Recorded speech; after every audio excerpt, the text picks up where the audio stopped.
Hey, good afternoon, guys. Taking a walk through in the shop today.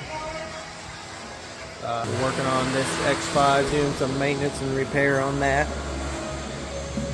Did some head gasket jobs on this 6.6 Duramax. And Gabe's trying to figure out the boost issue. You get her figured out, Gabe? Almost. Finishing up a couple little things on that, so that'll be done for the guy. We're doing a turbo on this 2020 Duramax. Get that thing back together. Pulled the engine out of this 5.3.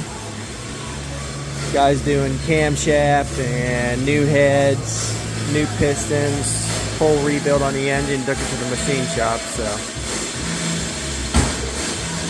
Got a couple maintenance on the forklifts and stuff going on.